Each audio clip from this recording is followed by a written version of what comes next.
Okay, welcome to the weekly builds part of this show. Let's talk about the topic of the day, Jackie. Topic of the day is infrastructure as code. Yes. Before we get into that, there's a comment here from Data Hunt. If ML model architecture would benefit from a GPU, e.g. some neural networks, I try to use one. So the question we had before was, do you use GPUs in machine learning? And Data Hunt does, yeah. So some machine learning architectures benefits from GPU, not all of them. So yeah, that's how you can get pretty faster stuff. So if you're using things like SageMaker, you can actually have GPUs as Ec2 instances to train stuff. So that's a good thing. Thank you. Thank you so much, Data Hunt. All right, let's talk about the infrastructure as code.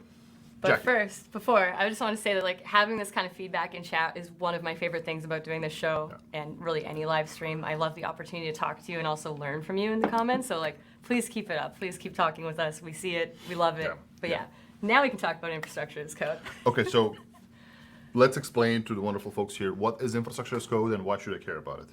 Okay, so infrastructure as code is pretty much what it sounds like. It is infrastructure as code. So like traditionally, you would either be kind of manually making your changes in your infrastructure by, SSHing onto your VMs or changing configurations there and one at a time.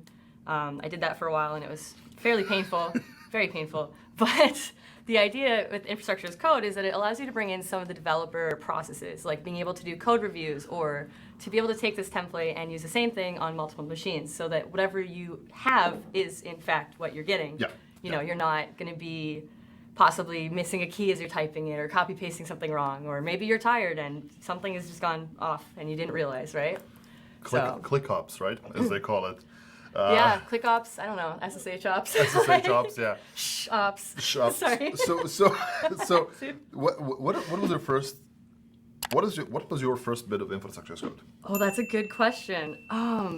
Geez. Tell me about it, Jackie. It really depends. I started learning about infrastructure as code through configuration management tools. Mm-hmm. And this is the one that I think always catches people off guard. I actually learned SaltStack first. Oh, did you? Yeah. Okay. Yeah, so I kind of started with that, and that's kind of when I started to learn the value of like, hey, I could have a code file of some kind or a config file that lets me change all of these different machines at the same time. You can also take sudo away from yourself very fast. Okay. Fair. That's true. That's true. Very great. I was an intern. It's all good. But my own cluster. I brought nothing down by doing this. Okay. But yeah, I started with that, and then the next one would have probably been Terraform. Yeah. It may have been CloudFormation, but only for like a couple weeks. Okay. Okay. It's been a while. Interesting. So like when I started with infrastructure as code, and there's a bunch of different opinions there on what is infrastructure as code, what is not infrastructure as code. When I started, SaltStack, Chef, and Puppet were considered configuration as code. Yeah. Not well, so yeah. But I must say that when I did my first infrastructure code bit, it was just a bash script. Yeah. A bash script that was really complicated. It launched a bunch of virtual machines, and it was not good. It was Darko's infrastructure as code, and it was technically infrastructure as code, right? You can call it like that, but it wasn't good. Are you using infrastructure as code? And if you are, what are you using? And what made you make that choice? We also want to see, there's a lot of folks always like, oh, CloudFormation, Terraform, CDK. There's a time for all of that, but we really want to hear what you use. Mm-hmm. So Jackie, you mentioned infrastructure as code. You apply the benefits of coding development into infrastructure deployment. Why should we use infrastructure as code? Well, I mean, part of it is just kind of reducing the amount of like mistakes you make by being tired or just doing it on your own and not getting a second opinion. Because it's a lot harder to kind of share out your click ops or your SSH ops. I'm going to call it that from now on. I'm sorry, it's just a thing now. But yeah. Shops. Oh my god. Shops. That sounds terrible. Anyway, but coming back to that, just kind of being able to apply more of those developer processes to it for getting feedback, and also, of course, speeding it up. Like if you can continue to iterate on it and build something, you can build something that you have more trust in, and you can also build it faster. You can scale it out better. I could take, maybe I've got product A that I've already built the infrastructure for, and it has some underlying components that are the same as product B, Now I can take those modules and instead of starting over from scratch or starting over from like VM templates, you can tell I'm excited because I'm talking a bit faster. I've got like a lot of strong opinions in this space. But yeah. Jack used to work for HashiCorp, so she has a strong opinion. I had a lot of opinions before that one, too. Yeah, that's fair. By the way, we have a lot of folks joining us here. Welcome to Build On Live Weekly. It's Jackie and Darko today talking to you about all things infrastructure as code. Today, that's the topic of the day, and we're going to be building a Minecraft server in a couple of minutes using Terraform from scratch, I guess. And if you see me squinting, I'm trying to read your comments. we have like a teleprompter in front of us with like a screen, and it's a bit tiny for our taste. But I see a couple of comments here from DT. Who is that? DTHVT says Terraform, the infrastructure as code tool of choice, chose because they wanted a direct path to multi-cloud with the same tooling. Absolutely. So Terraform is great in this case because you can't use the same code, but you can use the same framework for doing multi-cloud, right? People, when I talked to them a long time ago, they thought like, oh, you just use Terraform, the same code for Azure, AWS, GCP, or whatever cloud. Not exactly, but at least you use the same tooling, so that's a good thing. Yeah, and you can set it up in a way that makes sense for yourself and your team. Like even if I build, let's say, the GCP code and you build the AWS code, as long as we've structured it in a way that is consistent, even if maybe I don't know the different functions that you've used, it should still be something I can kind of come in and understand. Right, exactly. So it's a great and wonderful tool. Like, and again, I started with CloudFormation a long time ago when CloudFormation was just in JSON. Writing JSON should never be a thing. You should never write JSON. So yeah, it worked, but I did try Terraform and I love the way Terraform looks and the modularity of it. So it's a wonderful tool. Thank you folks at HashiCorp. And also thank you Anton Babenko if you're watching this. Anton is... is he here? I don't know, but maybe he watches the video. Hello, Anton. Anton is a wonderful community member who has built and made the AWS provider for Terraform. So thank you, Anton, for doing great work. Back to the comments. Data Hunt says infrastructure code is awesome for building ML pipelines, speeding up initial development. Absolutely. This makes me excited. Like I know we had like infrastructure as code, and then we had like golden image pipelines that we've worked on. We've got those code pipelines. I haven't gotten to do much of ML pipelines, or I've also been hearing about different kinds of data pipelines that people are doing, where they're doing infrastructure as code to populate it. Maybe that falls into a similar category, but. Either way, it's really cool to kind of see it getting applied to all these different spaces. I'm excited. I'm just excited. So, and the thing that Data Hunt says here is like, because you have this modularity, this plug and play nature of infrastructure as code, creating multiple different pipelines just like that is relatively easy. So I do agree with this. It just kind of speeds up the development. If you have a development team that wants to create a whole new machine learning pipeline or a data pipeline or whatever pipeline you want to call it, just run the infrastructure as code thing again, and it should work, right? Should work. But yeah, definitely speeds up stuff. Unless all worker nodes are down. Unless that. And Eric Hammond says, CloudFormation, SAM, serverless framework, and AWS Chalice. What is AWS Chalice? Chalice. Eric, good question. What is that? So we work for AWS, but I don't really know what Chalice is. Maybe that's something that we have never touched on. So, but yeah, tell us. And we have Elizabeth. Oh, Elizabeth, hello from Chile. Hi, Elizabeth. Welcome to the stream. And hello, everybody else to the stream. So feel free to drop your comments there. We see all of them. All right, so Jackie, we talked about infrastructure code. Why is it important? How does it help you? What was your first bit of infrastructure as code? And a piece of advice for people out there, if they want to start with infrastructure as code, how would they get started with it? That is a tough question. I feel like there's a lot of ways to approach it. I know for me, when I first started with infrastructure as code, it was really exciting, but then I got really frustrated right away because there's a lot of documentation between whatever tool you're using and whatever cloud you're on and whatever services you might be using to kind of sift through and figure out how it works. But I think the good thing about starting today is that there are so many more courses available or reference materials, and the documentation itself has gotten so much better too. So I guess my advice would be basically to take small bite-sized pieces. Like, it's very tempting to go in and just be like, okay, this is my whole cluster or my whole stack that I need, and I want to break that all up into pieces and just start going. But it's really easy to get overwhelmed when you do it that way, and there's just a lot of different moving parts to learn. So getting started, just break it down, small pieces, be easy on yourself. Like, It takes time. And also use what other people have made, right? Yes. There's no shame in that. Because one of the beautiful things, when I started a long time ago, it was all ClickOps and SSN shops, and right? It was just all manual work, and to kind of replicate somebody else's work, you either needed to read a piece of documentation or you needed to hope they read a blog post and kind of try to follow it. Now, if we have, Eric Hammond here writes a great thing in AWS Chalice, I can just find that little template, the little text file that I can reuse and build the stuff on my own as well. Speaking of AWS Chalice, we got the response from the chat. AWS Chalice is a framework. It's basically a serverless framework framework for writing serverless apps in Python. So it's basically you can create your Lambda serverless applications in Python, which is pretty cool. I've not actually had a chance to look at this, but yeah, there you go, Chalice. Open source, github.com, and there's a bunch of comments here in the chat as well on that one. I definitely need to check this thing out. A couple of comments here from Dominic. There's a question from Dominic. Let me bring this up. Jackie, do you use CloudFormation for some specific use cases instead of Terraform? That's a good question. I haven't used CloudFormation personally in a really long time because actually I was working with different clouds before when I used to work in healthcare. There was just different trust with different brands, right? Like they would have more recognizability. But in terms of this, I feel like, I don't know. So I would probably go with CDK, to be honest, if I was looking to be more directly hooked into just the AWS stack. Yeah. But let me be the advocate of CloudFormation here. Yes. So one of the things that I've struggled with Terraform was the dreaded state file. Yes. Yeah. When Terraform creates a thing, it creates a state file, and the state file contains information of what has it created.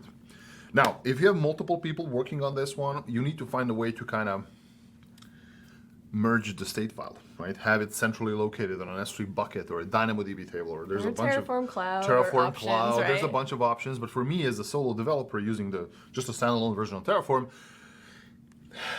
if the state file would break, and my good buddy Kobus, if he's online, he knows when you manually have to make changes to a state file, it causes issues. CloudFormation is good because CloudFormation is just out there. You just deploy the code. You don't have to worry about any state files. It's all being managed by AWS. All of the API calls are not being made by a laptop, but it's made by the big cloud. So that's kind of how it goes. So that's my argument for CloudFormation. That's a really Terraform. good point. Like I've only ever really done a lot of infrastructure as code with a team of at least 3 other people. So Right. you're always kind of juggling it around. And, Yeah. But I didn't realize that you could just do it that way. So that's also a thing, right? So awesome.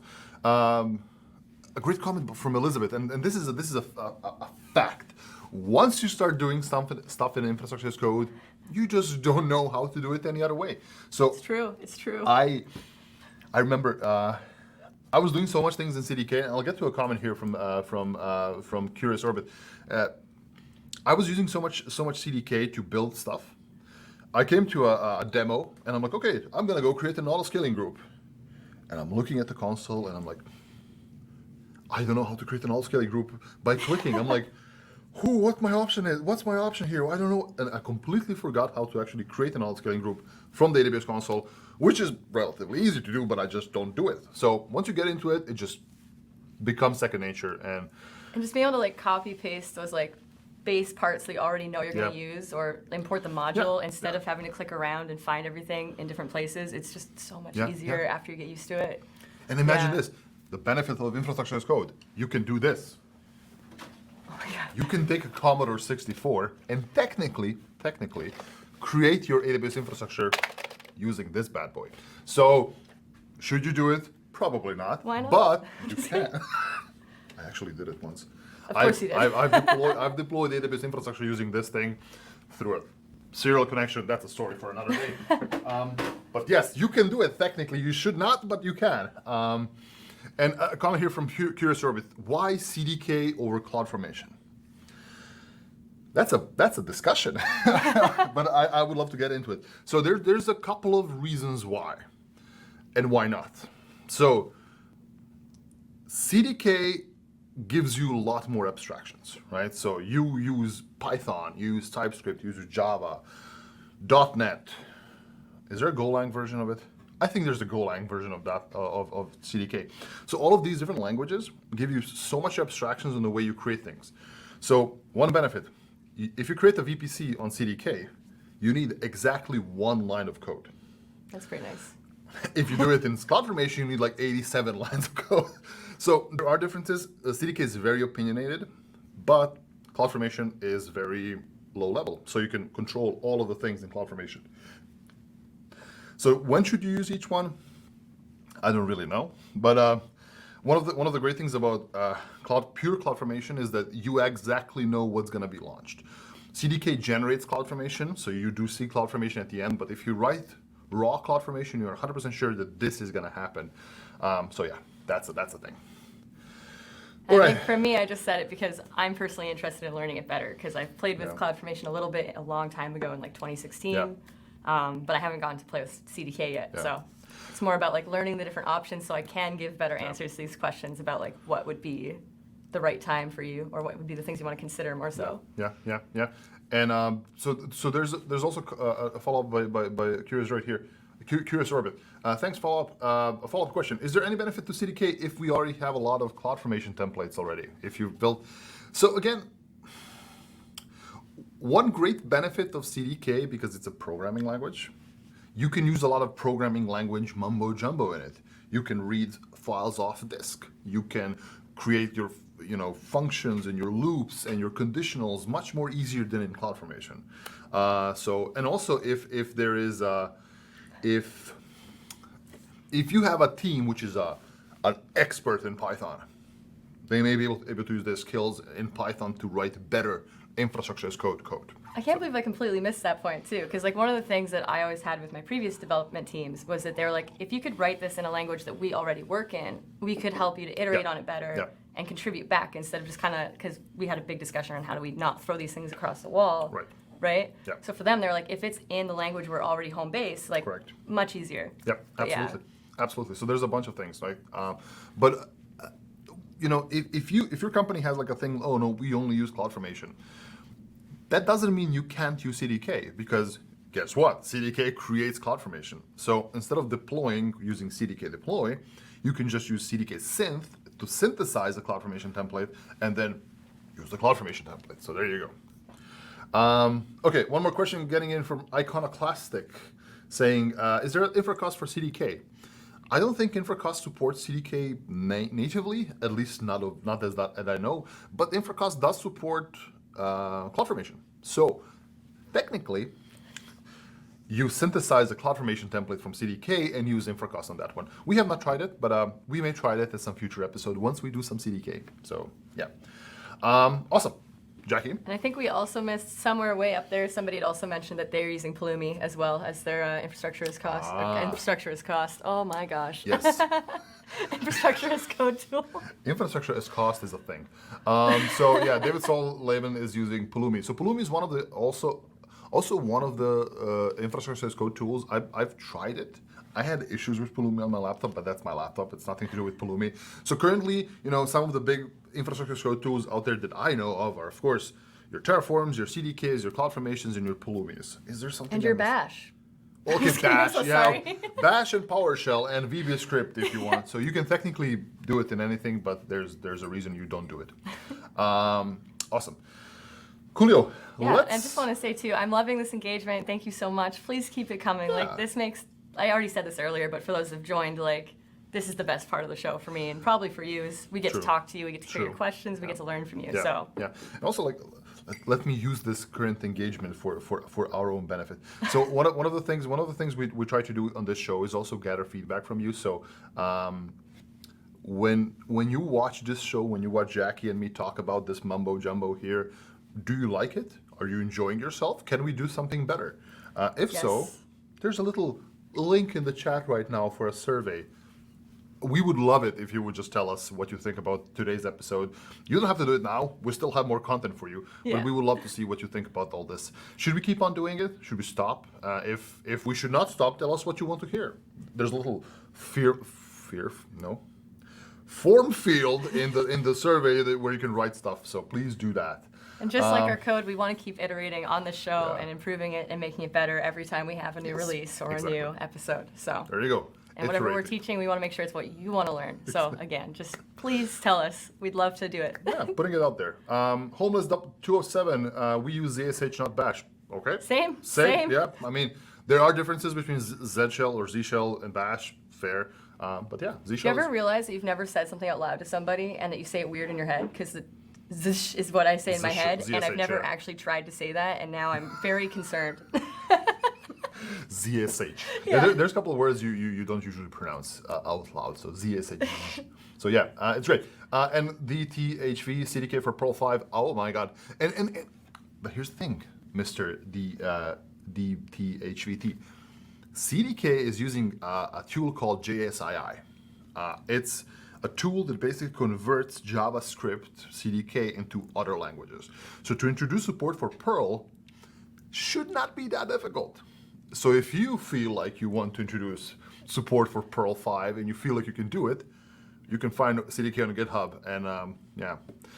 Technically, you can introduce it with any language, but yeah, okay, DT, okay, hey DT. So yeah, it's one of those things. So you can technically do it. Should you do it? Yes, Perl is awesome. So yeah. Speaking of awesome things, Jackie, we need to get. Yeah, building. we gotta.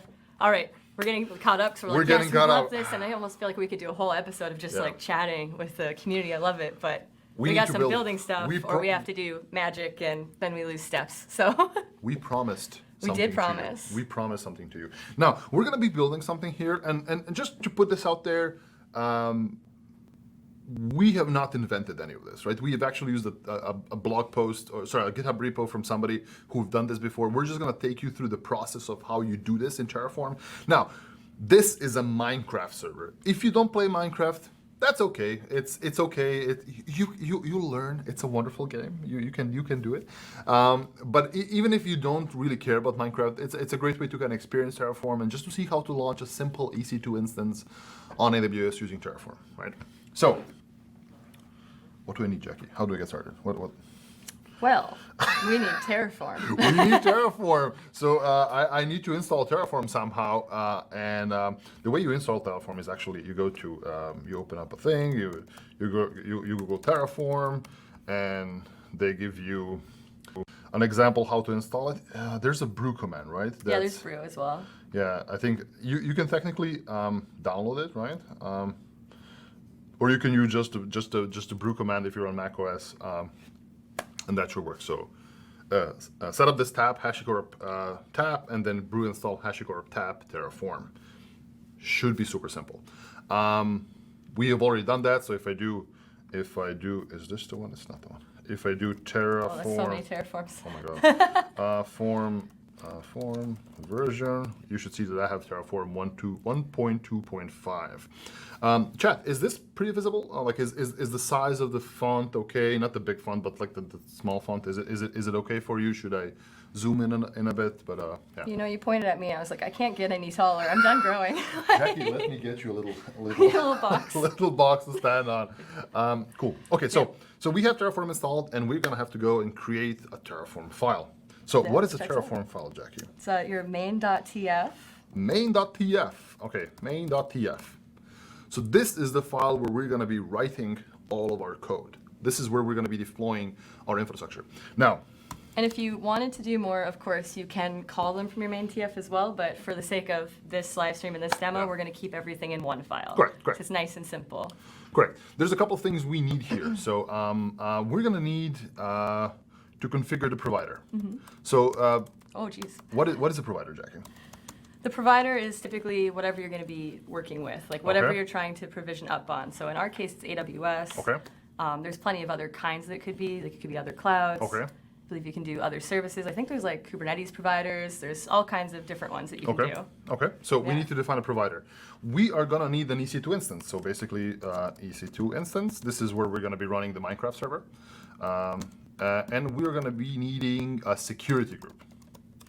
So the reason we need a security group, basically a VPC security group is just like a firewall attached to the instance, so we can kind of open up a port to that instance, and that's all we're gonna be doing. Size is good. Chat confirmed. is good. Thank you so much, chat. Then let's get started. So how do we get the provider in? Do you know the code by heart? No. So we actually we have code on the different screens, just so you know. We're not trying to kind of fool you here, but it's done like this. So Terraform, and we open up this. The dangers of live typing. required providers. And we're going to be just using the AWS provider. So AWS, and then a couple of options on this one. We're going to be saying what the source of the provider is, and we're going to be using the HashiCorp, right? HashiCorp AWS. Got a second R there to take out. Okay. No problem. There you go. And then we're going to be using the version. We're going to find a version. Now you don't necessarily need to pin versions here, but it's a good practice to pin versions, and I know this is the latest version because I tested it out yesterday. So, and that's it. Now, one thing I want to do as well here to make it nicer, would this work? I need that one and another one. There we go. Nope, not that one. Do you have some kind of like Terraform linter installed too? No? Nope. Okay. Bold. Bold. It's I live on the edge. So we defined the provider. So this will now state which provider this Terraform template will be using, right? Do we need to do something else? Like once we do this, how do we install this provider? You're asking me a lot from memory for somebody who, I like we've got this comment in here that says, for a dev, it's important to know the right keywords to Google, and that's like exactly how I function. You know, which reference points you're gonna go to, like learn.hashicorp.com or the Terraform docs, and you get really good at keyword searching. Correct. My brain doesn't do well remembering syntax, so. So, okay, once we've done this, Yeah. now the way to install this thing, you do Terraform init. Oh yeah, I knew that one. Oops, I thought you were gonna go to the next part. That's No, okay. Terraform init, and Terraform initializes, basically installs all the required providers and all that stuff. But we do have a couple more things for the provider. We need to configure the provider. And the way we configure it, we just need to define which region we're going to be using this in and which profile, which AWS CLI profile it's going to be using. So provider, we're going to do AWS. Oh, I see we had the reference material up the whole time, and I was just doing this on challenge mode for fun. Okay. So we're going to be using the default profile. It's just the default profile on my CLI. If you have a different profile set on your AWS CLI on your workstation, you will do something else here. And the region I'm going to be using where we are is US West 2. Ooh, EU. There we go. US West 2. Beautiful. And that's it. This is basically a provider configured.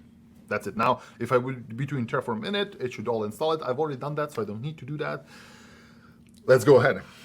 Before the EC2 instance, I actually want to do a security group, right? So the reason I want to do that is that we need to configure a security group. It's just your typical VPC security group that I want to open up a port for Minecraft specifically. So I only want the ports open that I want open, and no surprise friends. Exactly. So let's do this. How do you create a resource? Can you talk to me about a resource in Terraform? Yes. Go ahead. Oh, I feel so like on the spot. Yes. But yes. There's a couple different kinds. So there's like resources, which would kind of be what are you creating? So in this case, we're going to be doing a security group. It's very specific to your provider. Right. So if you go through the provider documentation, there's actually usually a list on the left-hand side of all the resources, and you can kind of drill down into them. So that would be, in our case, either maybe your VPC, your security groups, your EC2, and then there's other kinds that you can use, such as like data sources as well. But I think we might get back to that later. I didn't actually check if we have any data sources. We're not going to use no data sources. Yeah. Okay, that would just be like if you're trying to get the actual information from a resource you've created, like maybe you want the IP address or maybe you want some configuration value.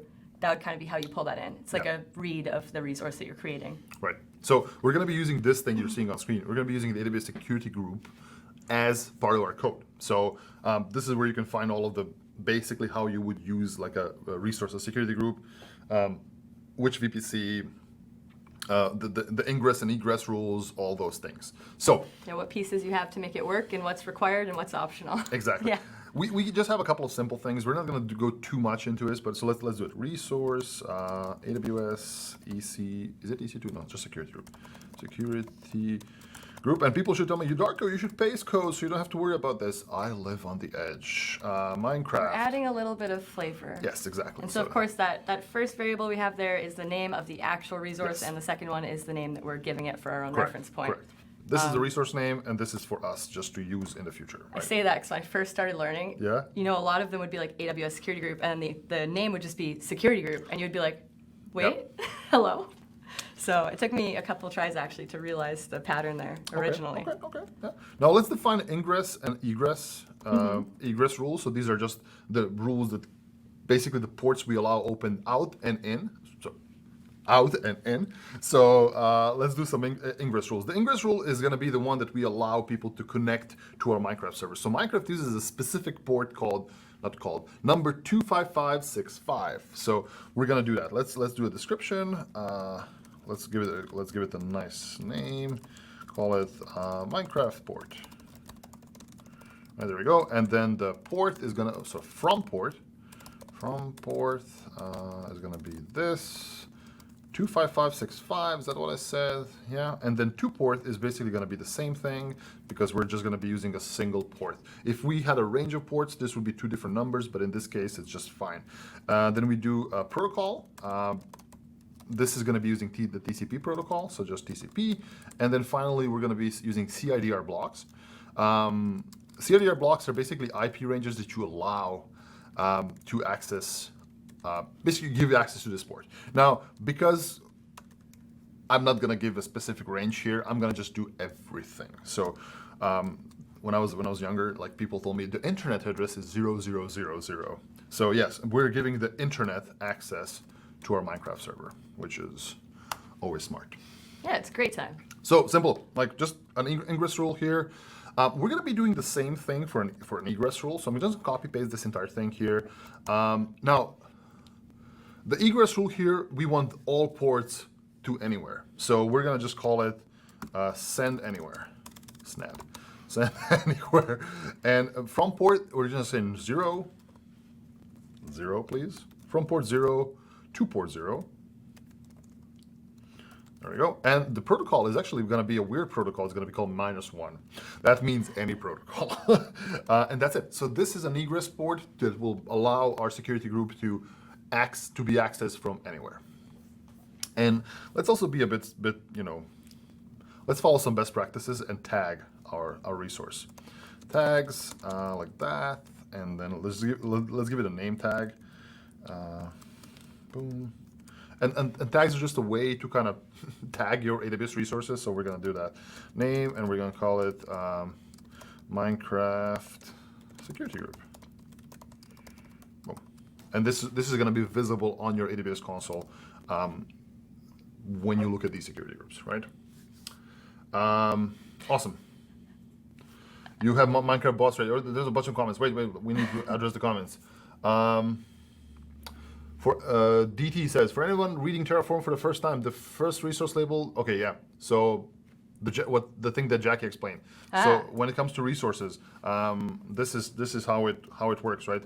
This is the resource, basically the resource type, the AWS security group, the thing from documentation, this thing. The thing that somebody else has created and defined. Exactly. Yeah. And this is in essence a variable name. This is your logical ID of this thing, so you can reference it from the same template in the future, which we're going to be doing later on. So. And like what makes sense to me and my team if we're going to read it with a bunch of dots in the middle of it. Yeah. Thank you. So Theron, thank you. Oh, get your bots ready. I'm going to open up this Minecraft server for all of you. If you want to join, if you have Minecraft installed, get it ready. We're going to be using the latest vanilla version of Minecraft. Nothing special. So if you want to join the Minecraft server, which is going to be up for a couple of minutes, do that. 1.19 version. So awesome.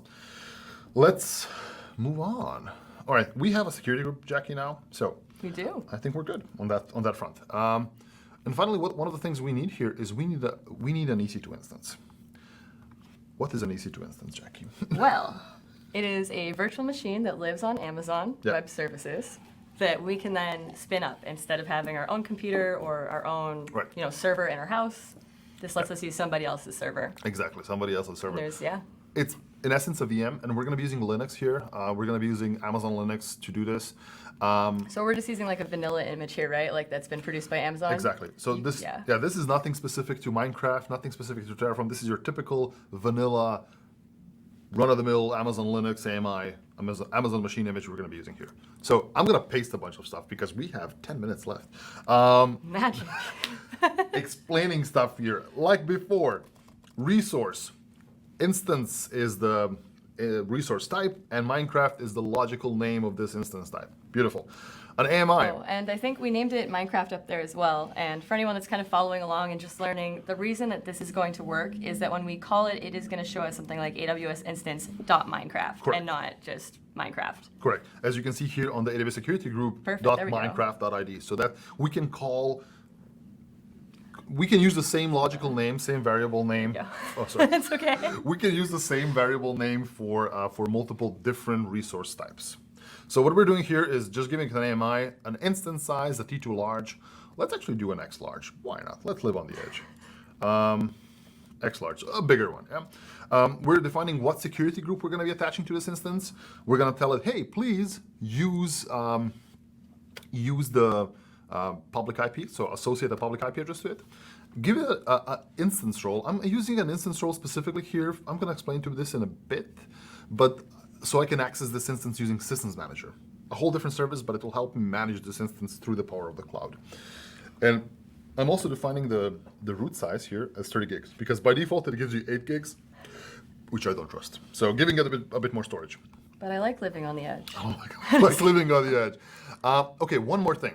Now this is the smart part. One of the beautiful ths about EC2 is when you launch an EC2 instance, a virtual machine, you can actually tell it, run this script, run a piece of bash, and do something. So we're going to give it something called user data, and user data is this bash script that will execute during the first run of an instance. So pasting it here. So what this thing is going to do, if I can format it right, let me do it like that, and boom, boom. What this thing will do is it will update yum, just update the packages. It will install Corretto, which is the AWS version of Java, or Amazon version of Java. Basically, it will install this package. It will get the server jar, the jar file, the Minecraft server jar file that we can execute later on. It will execute it once, because we need to accept a EULA on Minecraft. It's a thing that you do. You have to manually edit a file and say a EULA equal true. We're going to be using set here to be a bit more smart. And then we're going to run the server once again in screen so we can access it later on. That's it. There is a thing here you see, like there's a variable on this line, which we have not talked about. So we're going to be creating a variable in a sec, so we can add the variable is just like a long URL of the Minecraft server jar, which we're going to be adding in a sec. And then finally, Jackie, we need to do the good thing, and we need to add some tags again, and give it a name, call it a Minecraft server, Minecraft server, and close it off. I think we're good. And of course, tags are great. I know we talked a little bit, but you can identify what they are. And you can also do things like do not delete, and then make sure that you don't accidentally delete prod or stage or important servers, and if you have a cleanup. So tag, like when I first started doing AWS, like I was like, oh, tags are just a way to name things. Tags are super powerful. Like you can have up to 255 tags, I believe, per resource. Don't quote me on that, but there's a limit to it. But you can use tags for various things, like adding metadata to a specific resource. Should you do it? Is it prod? Which environment it is? Who owns it? Which team? Cost center? Yada yada yada. So, but here we're just doing simple names. And finally, we're gonna do. Oh, I promised a variable. So, what is a variable, Jackie, in Terraform terms? Well, I mean, I guess it's kind of like most variables. Like it's going to be something that the value of it can change, and that you want to pipe it in. And maybe you want to reuse this variable in lots of places, and you don't want to have to change this copy-pasted URL every single time you want to update it. So you can do like a variables.tf file, or you can put them right into here like we're going to be doing today. Exactly. Yeah. So this variable that we put here is basically a URL for the server jar. So if you look here at the end, there's a server.jar. It's just available publicly on Minecraft's on Mojang.com. This is where you can get it from. It changes all the time depending on the Minecraft server version. So I'm using the latest one. At least this worked yesterday. So let's see if this will work. You just cursed us. Yeah, I just cursed us.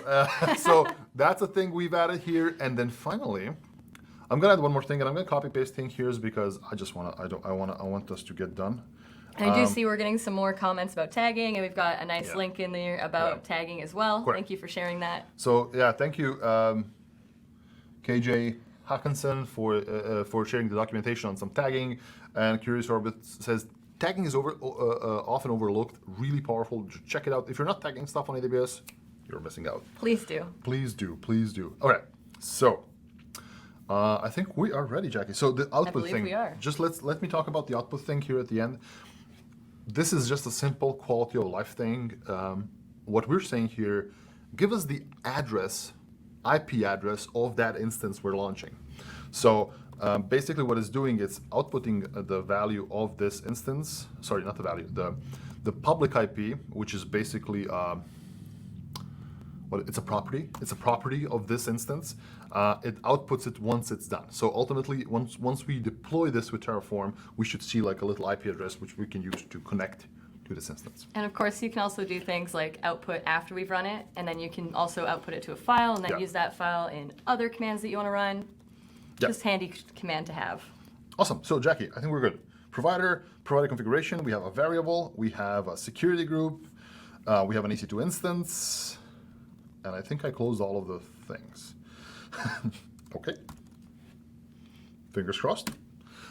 And I feel like normally this is where I would run like Terraform format or something along those lines just to make sure that everything comes in. I believe that's FMT. FMT? I don't remember if it's installed by default. Okay. Not sure if it did. We might have been good already. We might have been good already. Perfect. So yeah. Cool. So we're gonna get to your comment, Siva55, in a second. So Terraform format, and then do we do Terraform? What else? Terraform Plan, right? Yep. So Terraform Plan doesn't work. Uh-oh. Inconsistent dependency log file. Oh. Yeah, Terraform Init. I talked about Terraform Init and I felt like I did it, but you can see here it's installing the provider. It's all good, and now we can do Terraform Plan. And this is just going to do exactly what it sounds like it's going to do. It's going to give us an idea of what we're going to do before we actually run it. So maybe you've made a couple changes and you don't know exactly how many servers you're going to get. It's going to tell you. Right. So very handy. Yeah, absolutely. So it's going to tell you if it deletes stuff too. Also very handy. Correct. You see all the pluses, pluses on the left-hand side. This is basically what it's going to be creating on those resources. Now, this is a simple Terraform file created a single EC2 instance and a security group. Not a lot to it, but if we had much more complicated, with a lot more things, which ultimately you would pipe out to a file, right? And then you would apply it from that file. Why would you do that? Why do you plan to a file and then apply from a file? Well, that's a great question.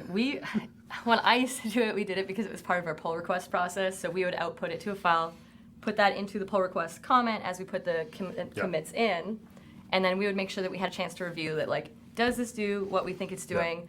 Have I been looking at this code too long and maybe I've missed something that isn't supposed to be there or should be there? You know, just more eyes and opinions helps you to find things that you might have missed on your own. Right. I'm not sure if you have a different answer, but that would be mine. The reason you use -out to a file is because you want to make sure you get the exact same result. If you do Terraform Plan and then you wait a couple of hours and something for some reason changes, you will get a different thing. So it's just kind of consistency. But we're doing it immediately, so we don't have to worry about that. So Terraform apply would be like a deploy command. So hopefully if everything works now, we just say yes, and it's creating security groups. While it's doing that, a comment from Siva55. Thank you for your comments. We have not talked about this. Hello, we just joined, so you maybe talked about this, but why didn't you put user data to a bash script and just call that script? Now, I love that feature. We could have basically created a small script on disk and did it from there. That would work perfectly fine. To be honest, it's such a small script, we didn't have to worry about it. And also, in the user data, we use the variable from Terraform. I'm not sure if that would work. Would it work if we had a variable in a separate standalone bash script and read it in, I'm not sure if it would replace the files. That's a good question. I don't think I've ever done it that way Yeah. because I think I would have just put the variable in the script. And I think also just kind of, Yeah. we touched on a tiny bit, but Okay. we're just trying to keep everything in the one file today just to kind of keep it in the same place. Yeah. But, you know, But- we would have split it out if we were trying to show best practices, Right. like different modules, different variables, .tf, different scripts. Yeah. But Seva says, yeah, you can actually pass it. So they have done it. So thank you. Okay, yeah, we could have done that, absolutely. To be honest, Perfect. we kept it all in a single file. It was a small script. Now, if you would have a complex bash script that would do the whole lot of things, definitely read from disk and do it like that. But in this case, super simple. We had like 7 lines of bash.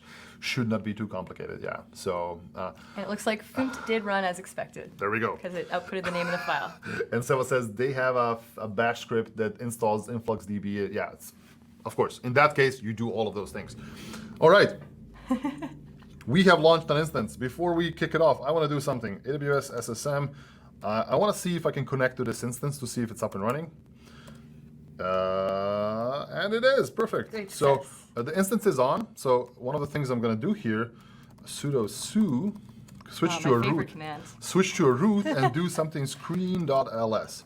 I want to see, okay, it's running. So Minecraft is running. So if I do screen -d-r and then 7366, I'm going to connect to the Minecraft servers. As you can see, it's preparing level world. So it's currently starting the Minecraft server. While that is happening, let us launch some Minecraft. And we can hopefully connect it. We have 2 minutes left, so we want to make sure we do all of that. Click the play button. While that is happening, we see it's creating the spawn area. So it does take a couple minutes for this to kind of all join into it. But once that is done, we should be able to connect to Minecraft, to a game, using that IP that we have had before. So, and I haven't copied the IP, Jackie. It's okay. You could open a new terminal window and do Terraform output, right? I did not know that. There we go. So go to workspaces. Well, let me go to workspaces. I did this demos, breaking blocks with EF, Terraform. Not to be confused with Terraform Minecraft. Of course, of course. Okay, There we you have go. an instance IP address. Perfect. This is how we get the output. And if we see here, we can see that the world is ready. If you go to direct connection, I will connect to this thing. Hopefully it works. Boom. Connecting server, logging in. Great success. And great success, it works. So, oh, we have somebody. Hello, Arjan. See, people joined. Yay. Hello, and welcome to Minecraft. Our security groups work. Our security groups work, yeah. And like to see that this is actually like a Minecraft server, I can do also like op rup 12. I will give myself an operator. I will be an operator. No, operator? An op, yeah. An op on this server. So basically, yeah, there you go. It works. It works, apparently. So, and that would basically be it. Minecraft server running with Terraform on AWS. We're going to be sharing this code. Not exactly right now because we need to upload it somewhere.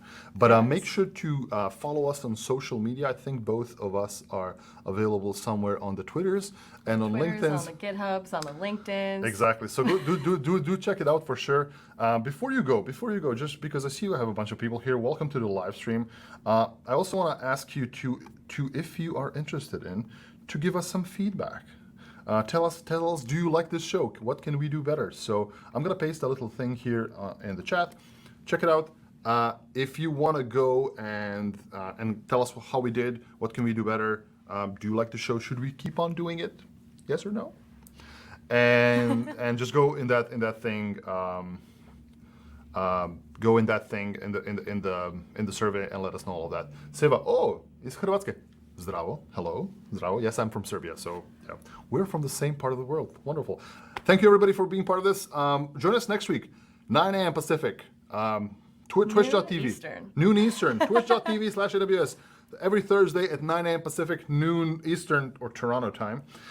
Join us there, and we will be seeing you next week for some more Build On Weekly live shows for more technology stuff.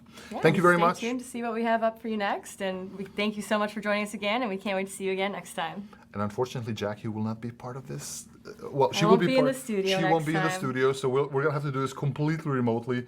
But yeah, I need to find the outro video. It has been a treat being in the studio, though. It's very fun to just kind of be like, you're here, and we Yeah, can interact. Okay, we need to stop because other people have live streams. Thanks for joining. Bye bye. Hey there! Thanks for checking out this video. Remember to give it a like and share with your community. Then hit subscribe and the bell for all the latest content that will help you build on AWS.